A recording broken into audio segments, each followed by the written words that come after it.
This is your last call for My Wife the Dietitian. The show is just about to start. Come on, let's go. Hurry up. I'm trying. I can't get my shoe on.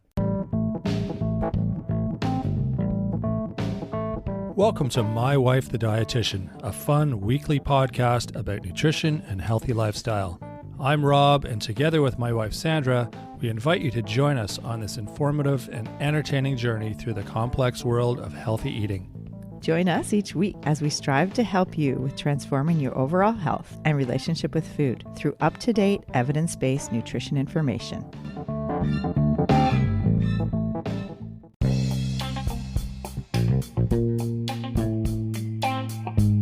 We've talked a lot about carbs and protein, healthy fats, and different types of food. But what about condiments? Where do they fit in, and how do they stack up nutritionally? We got a question from a listener recently. She was concerned that her daughter was drowning all her food in ketchup. Great question that I'm sure all of us can relate to. Our answer might surprise you. Stick around and see what advice we have for our listener, and see what we have to say about the 10 most popular condiments. Enjoying the show? You can help others find it and enjoy it too by giving us a 5-star rating or review. If you feel like reaching out to us with a question or comment, you can send us an email at mywifetherd@gmail.com. And don't forget to visit our website at mywifethedietitian.com, as well as our social media pages. We're on Facebook, Instagram, and YouTube. Enjoy the show. Welcome to My Wife the Dietitian. Hello, Sandra. Hello, Rob. How are you? I'm okay. How are you? I'm excellent. Excellent. Today we're going to address a listener question about ketchup. Right. And so we thought we'd do a whole episode on condiments and the 10 popular condiments and a little bit about each one of them. Perfect. But the question was based around that. That's why it's based around ketchup. And she asks, what is the healthiest option with ketchup as her preteen drowns her food in ketchup? Well, that's a pretty valid question, and it's a pretty normal thing, I think. I mean, I remember doing that when I was a kid, and I think a lot of kids do that. So let's dive into it, and we'll give you an answer and tell you our thoughts.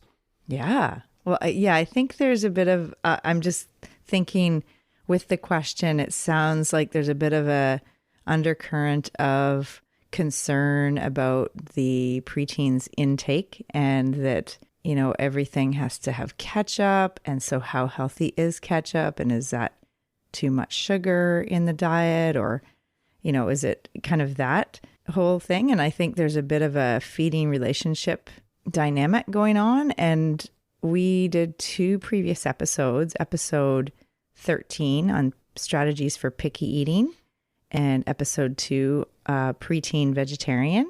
And we did talk all about the feeding relationship and the division of responsibility with parent and child in terms of eating. And I think it's a really common thing what you're asking, because as Rob said, many people put ketchup on their food, and it might be on food that you don't think, you know, ketchup should be on. But if that's how the child wants to eat the food, then that's okay. And a lot of times this is a phase and it's just a food jag that they will grow out of, and it's all good. Yeah, I was going to say a lot of kids like to, especially at that age, you know, like from the time that they are an independent eater as a toddler up until they're well into their teens and early adulthood, they'll be experimenting. They're finding out what they like, what they don't like, how they want to eat. They're setting themselves up to be independent, and they're going to resist being told what to do, and they'll resist by doing it more. That's sort of a typical reaction. But don't be afraid of letting them be creative with their food. Yeah, it's the curiosity. I mean, they're learning about different textures, different flavors, how food, you know, smells, how it how they tactile, how it feels on their fingers and in their mouth. And it's all part of learning about eating and learning about preferences and learning about different foods.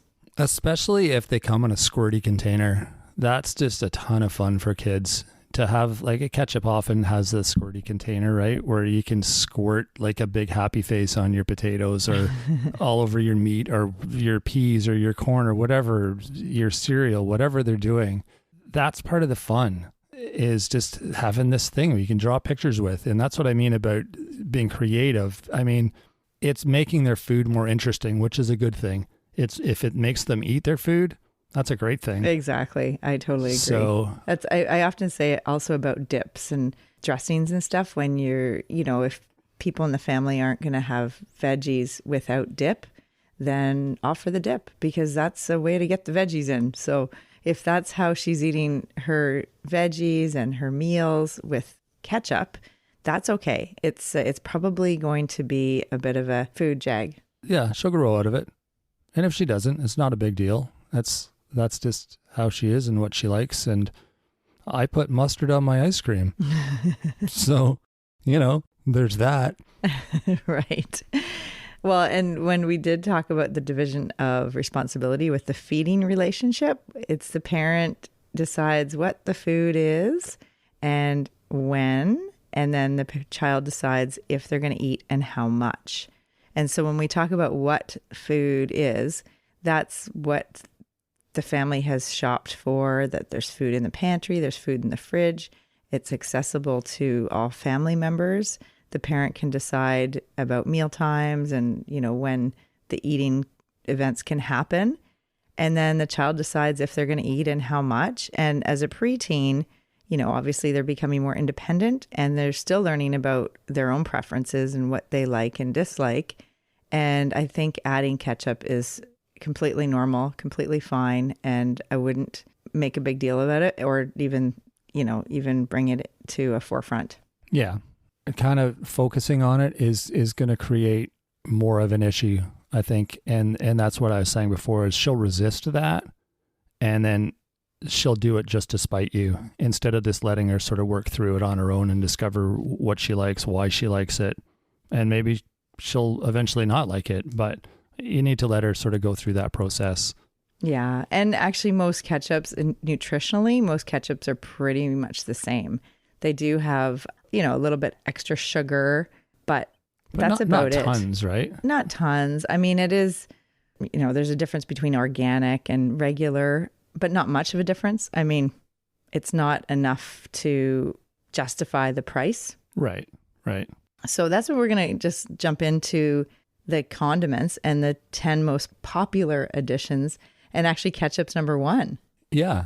It's not my favorite condiment, but there's definitely things that ketchup tastes good with. French fries, obviously.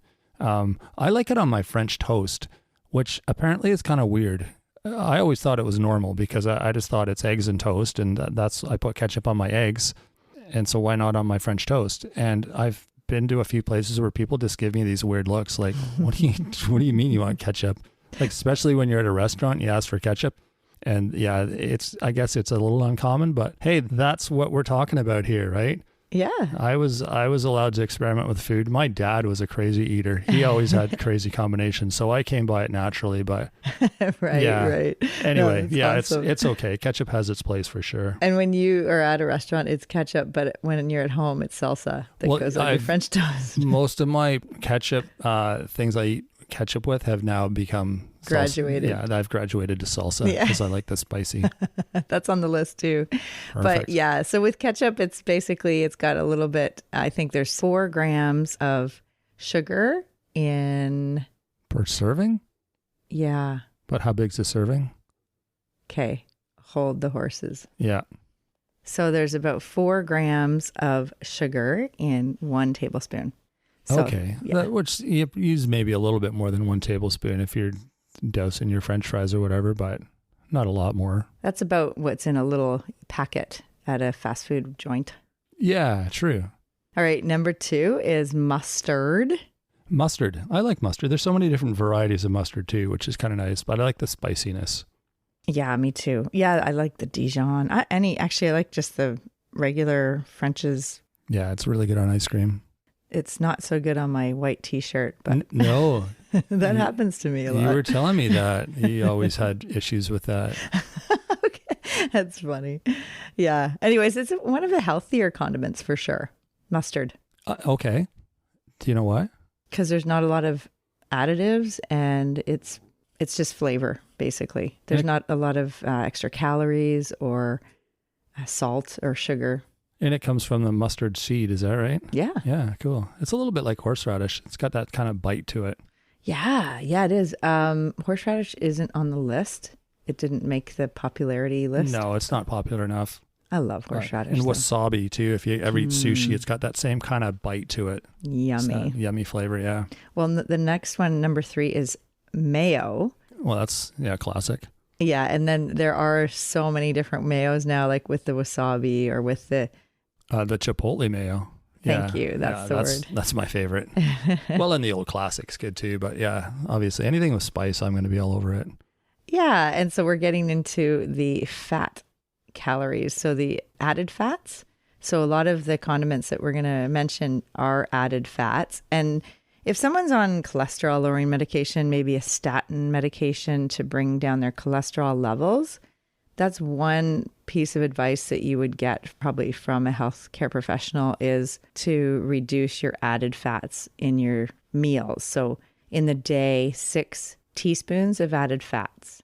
Right. And so mayo is one of those added fats that we talk about. Right. And the butter, margarine on your toast, and the olive oil that you use to cook your whatever. So all of those, your salad dressing, those all count towards that 6 tablespoons. Is that what you said? No, teaspoons. Teaspoons, okay. Yeah, 6 teaspoons. So it's 2 teaspoons per meal if you have 3 meals a day. Right. And it's the additives, like it's adding to your food. It's not the fat that's in the meat or in the dairy products. It's the mayo or the salad dressings, as you mentioned. But mayo is like, there's different types of mayo, eh?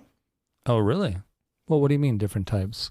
Well, some are like salad dressing and some are mayonnaise. Oh, I see. Yeah. Well, yeah, they call it like a topping kind of. There's a different name for it other than mayonnaise, but it tastes like mayonnaise, and it's made from different things or something, right? Yeah. Yeah, like there's Miracle Whip, and then there's Exactly. mayonnaise, and then there's dressings that are, I hear you. Okay. And what's your point? Sorry. Well, then just looking at the ingredients and whatever you're looking for, the fat is an integral part of that mayo. So that would be a highlight one on the nutrition label that you'd look for. And see, a lower fat would be good, or sugar or other flavorings, additives, whatever else is in those ingredients. Just that's what, if it's something you're adding to your food, you don't want it to overpower the nutrition in the day. Yeah. It's just a condiment. Right. Gotcha. All right. Number 4 is salsa. Can I just ask a question? When you're talking about added fats, how do you determine if something's falls into that category? Like peanut butter, for instance, has fat in it. So would that count towards my added fat if I'm putting that on my toast? In my mind, no, because it's like a protein. It's actually like a sandwich filling, or it's something that you would use in your, if you think of the plate ratio. Yeah. It's okay. in there as a protein. It kind of fits into the sort of standard food group kind of classifications, whereas dressings don't, condiments don't really, any of them. Okay. Fair enough. They're just on to make the food taste better. Okay. Yeah, makes sense. Okay, so number 4 with salsa, it is one of the healthier options for condiments. Oh yeah, I would think so. It just seems like this fresh little salad in a jar. Oh yeah, It's you made awesome. that delicious. We got these super fresh but overripe tomatoes that were like all cracking and juicy and so like, because they were like locally grown backyard type of tomato, that like beefsteak, just awesome. And so we had so much of those. Rob made this awesome kind of salsa thing last night. Yeah, and they were those deep red, like you cut through them and it's just like dark red, and you're like, oh yeah, these will be good. So I just cut them up. They were really sloppy, so it was just kind of loosely cut, and I added basil and feta cheese. Oh, so good. And then we just put it on crackers, and it was so good. It was kind of like a bruschetta-ish sort of thing without the oil and some of the other stuff. And yeah, I don't know. It was a Rob salsa. And it was Homemade. good. Oh, it was delicious. Thank you for that. That was really good. Yeah. And that's like, I mean, that's kind of like salsa. And you can buy the store-bought salsas, obviously. They might have extra sugar, salts, and artificial flavoring in those. So just watch the nutrition labels on those. Right. All right. Number 5 is hot sauce. Oh, love hot sauce. Yes. That's another one that's healthy and typically doesn't have a lot of extras like extra salt or extra sugar or fat. The only issue is if you're dealing with heartburn or reflux or any digestive issues or an ulcer, you might not want to add hot sauce to your food. There's a store close to us that it's like a market, one of those markets that has like the deli and the bakery and all the different kind of markety kind of sections. They have a whole section of just hot sauce. And it's a big, like it's the size of a bedroom maybe, you know, like with all different shelves and aisles of hot sauce. I've never seen so much. And they're all different. Like there's different flavors, different intensities, different, like some are really wet and drippy and some are like more like a sauce. And some come from, like, it depends on what the original source Exactly. is, like the chili peppers or jalapeno peppers or, right. Yeah. or what else? Changes the flavor. Well, there'd be, yeah, I guess there's curry based ones. Oh, I don't know. I love it because it's just so many different flavors and I love the heat. I love the different intensities of trying them. Some like a little drip will just like light your head on fire. Some you barely feel the heat, but the flavor is so intense. And I love hot sauce. It's just like adds so much punch to your food. Like if you have eggs or soup or whatever, yeah. Do you remember we talked to Margot Fedoruk on Cooking Tips for Desperate Fishwives, book that she wrote? And it's doing pretty well, I guess. The book? Yeah, I've been following her a bit on social media. Awesome. She's getting up there. So that's great. Well, it's funny because she was talking about the pepper plant that her husband planted, and it's called a 7. Oh, right. That's like 7 alarm fire or something. Right. Some funny name like that. You just need like one little seed, and it's so hot that. Yeah. I can't remember. That was a funny story though. Yeah, that's a good one. I'm going to listen to that again. That was way back in the early spring. Yeah, it totally was. So I don't know. Anyways, that's a good one to listen to. Number 6 is soy sauce. That's a classic too. Mm-hmm.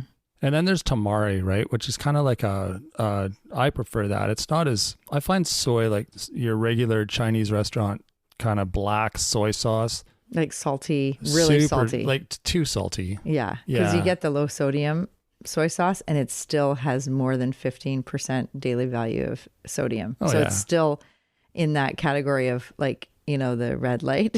Yeah. It's really high in sodium. But the tamari actually has actual soy in it. Really? Whereas soy sauce doesn't. Oh, so funny. It's more just the flavoring and it enhances the flavor of food. Yeah. And you can't just put a little bit on. Like the nature of that bottle, like as soon as you tip it, it's just flooded your plate. I'm like, it's way too much. Now I got to have more rice. Right? Right. So it doesn't, I don't like it. It is, if you are dealing with high blood pressure or watching, you know, cardiovascular health, that is one to either get the light version, like the low sodium, or maybe buy the tamari sauce instead, or just try to use other condiments and not the soy sauce. Yeah. Like Worcestershire is a similar. And it's spicy. An oyster sauce. I like that. I think most of those are high in salt too, though. Yeah. I think that's the nature of them. Mm-hmm. Little cooking secret. Our son, who's 17, wicked cook in the kitchen. The stuff he makes is mind blowing. And that's his secret. The soy sauce. He'll cook up a big like pan of meat, stir fry kind of thing. And there'll be like lots of soy sauce, hot sauce, salt and pepper, that kind of stuff. And it's unreal. Like, it's like, dude, what did you put in this? It's so good. And good, so that's part of the secret there. Mm-hmm. It is good for that. Really good. Yeah. Yeah. I like his meals. Okay. Number 7 is salad dressings. Yeah, it's kind of like the mayos again, right? The creamy ones anyway are full of fat. Well, both types, because if you got the oil vinegar, it still has oil. Well, that's true. Yeah. So, yeah, I mean, the fat is the big issue with salad dressings. And so homemade is definitely better. You know, it's easy to make salad dressing, especially if you're making, well, either way, you can use olive oil and vinegar, maybe rice vinegar, maybe balsamic if you want a more deep kind of rich salad dressing. Or there's other like apple cider vinegar and oil. And then you could always add a little bit of lemon juice and maybe some pureed garlic or a little bit of mustard, or a little bit of orange juice actually makes it nice and citrusy. And so there's lots of different ways to make salad dressing that are homemade. You're controlling the ingredients and you're controlling how tart it is and how sweet it is, the fat, all that stuff. My go-to, I love that stuff now, by the way. I've changed to those kind of dressings that you make, and I find that they really enhance the flavor. You notice the salad more. It's not like disguised under this fat, creamy dressing, which used to be my go-to. I used to love, well, I still do love blue cheese dressing. I do too. You know, like, so good. I love that. And I love it on more than just salads. It's a great dip and for all sorts of things. But yeah, I've kind of discovered the more oil and vinegary kind of dressings, and they're so good. I never gave them credit before. But yeah, they're definitely worthy. Well, they're definitely, the homemade is way better than the store-bought, I find. Oh yeah, and it's not so much oil and vinegar. That's the base, but really what makes it good is adding like citrus, you know, like the lime or the lemon. That just adds so much freshness. And the herbs like basil or Yeah, no, that's worth a try for sure. Yeah, it's really good. And then you can do homemade salad dressings creamy with the plain yogurt base. Yeah. Like a tzatziki, or you're going to make some of that tonight, I think. Am. So we got a ton of cucumbers to make. So we're going to make some tzatziki in my favorite food processor that I've fallen in love with. It's my new toy. Perfect. All right. Number 8 is barbecue sauce. That's a real common one, especially in the summer. And what do you think nutritionally? I think they're all too sweet. It is very sweet, very sugary. Yeah, lots of fillers. I really like the flavors of them, though. I mean, once again, they're a little bit spicy, which I like, but they have this smoky flavor that I really like. I like the texture, the consistency, but they're usually like sweet. So I don't understand why they all have to be sweet. Like, can't you make one that isn't sweet? I don't know. Like, maybe it helps the meat cook or something. I don't know, but that's my only complaint about barbecue sauce. Yeah, I think that it's easy to go overboard with barbecue sauce and just like drown the meat or whatever. And really, you could just use spice rubs and just or marinate your meat and maybe pre-cook it a little bit before grilling, because we did a whole thing on last summer on barbecue season and grilling and how to make it healthier when you're doing that. So part of it is marinating the meat or having a meat that's, or whatever you're cooking, just to have a little bit of like a spice rub and marinated before you put on the grill. The barbecue sauce is something that people use, and it's better to use your own spice rubs and make your own marinade with something acidic that breaks down the meat a little bit. So something that has lemon or lime or vinegar. Okay. That will help with marinating the meat. Okay. There you go. Perfect. Remember when we used to get all those Hello Fresh? Oh, the box of the food delivery box thing? Yeah, kits? we did a whole episode on the comparisons of them. Yeah, it was back in the episode 30 something or other. Yeah, it was about a year ago, but last fall, I believe. Anyways, a lot of their recipes, which I really like, and now I'm doing on our own without the recipe cards and stuff, is just like having fresh lemon, fresh lime. And that's a big component of cooking fresh and making it so delicious. And, you know, like that's such a natural way to do it, right? It was in all of their recipes. Every single one. Even like the pastas and the Asian food, and like it was just so good and easy. It just added that tangy freshness to everything. It was amazing. Yeah, it's amazing what you can add, like a squirt of lemon or, you know, a spritz of lime or whatever to food, and it just tastes so fresh, and it just brings out the pop. Exactly. Yeah, and I love it's because it's acidic too. It really helps. It does. Number 9 is honey. Oh, honey. And or maple syrup. We're in Canada here, so maple syrup's a thing. Maple syrup, eh? Yeah, both sweet, both tasty, and they're probably not like they're natural, right? So there's got to be some good, I mean, they can be natural. It's great when you find honey that's actually made from bees. Yeah, right? There's so much out there, like on the grocery store shelves that are just, if you look at the ingredients, like, what? High fructose corn syrup, HFCS. Yeah. You don't even need to look at the ingredients. You can tell by like the container. If it's shaped like a bee or it's got like some little cartoon on it, then it's probably not the real deal. The real deal is just in a plain jar. From a farmer's market stand. And it says honey on it, right? It sells itself. Or maple syrup that's tapped from the tree. You know, those are Mother Nature's sweetness. Those are Mother Nature's gifts. Mm-hmm. The last one, number 10, is hummus. Hummus. Mm-hmm. Is it super popular?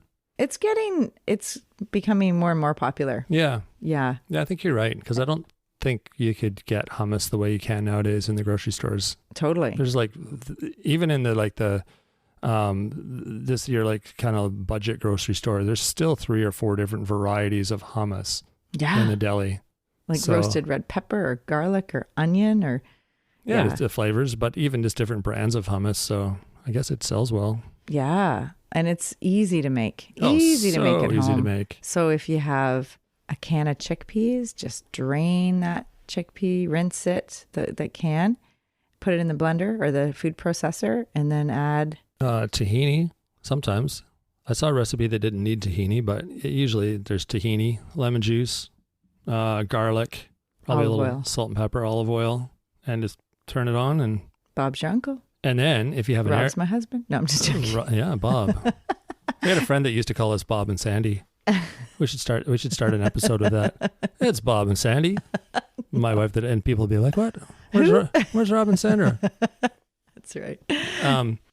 Yeah, if you have an air fryer, this is kind of our thing now. We get the tortilla, like the full tortilla that you make like your wraps in, and you cut those up, you put them in the air fryer, and they make like little crackers, and then you dip them in your fresh hummus.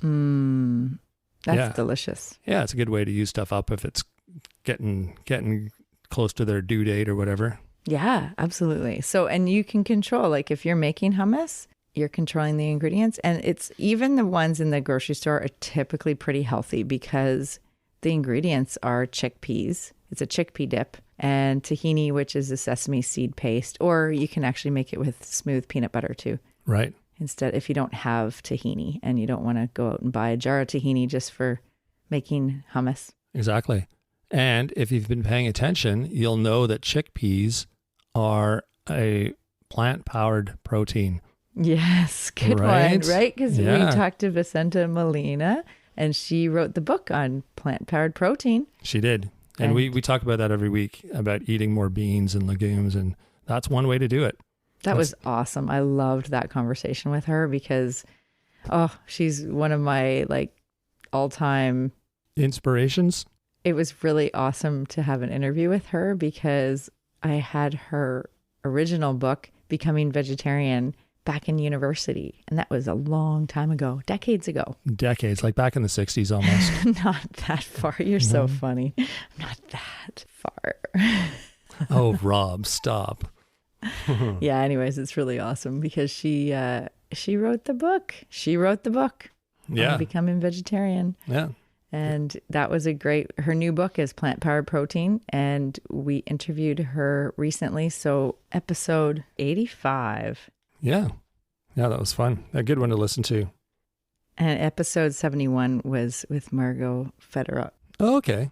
Cooking tips for desperate fishwives. Nice.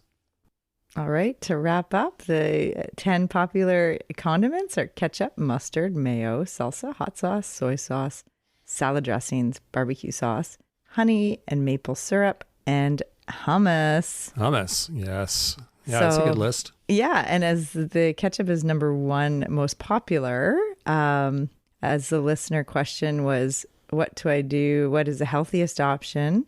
As my preteen drowns her food in ketchup, I would say don't sweat it and don't sweat the small stuff. Just let her enjoy her food and she'll probably grow out of it. Or introduce her to salsa. If she's anything like me, she'll love salsa. So yeah, there's nothing wrong with experimenting and showing them new foods to try. But yeah, I wouldn't worry about pressuring her one way or the other. She'll figure it out on her own. Great. Awesome. All right. Well, thanks for joining us, everyone, this week. And thank you to our listener for her question. We really appreciate when people connect with us and reach out and ask us things like that, because we're more than happy to give you some information. And it's sort of why we're here. I mean, we want to address what you guys want to know. So yeah, we need to hear from you in order for that to happen. So don't be afraid to send us an email or reach out to us through our social media pages. We're on Facebook, Instagram, and YouTube. You can comment or connect with us through there. And our email is mywifetherd@gmail.com. And we've got lots of new stuff coming up on the website as well. If you haven't been there, check that out. It's mywifethedietitian.com. And don't forget to rate and review the show. We always appreciate when you can do that. What do we got coming up next week? Oh, we interviewed Alden Carroll, social worker, counselor, Peaceful Practices, and her article and blog is on the website. So make sure to tune in for that. That will be next Monday. That's a really good conversation we had with Alden. And we will be back Wednesday with Nutrition Nuggets. So in the meantime, have a good week, everyone. Thanks, Rob.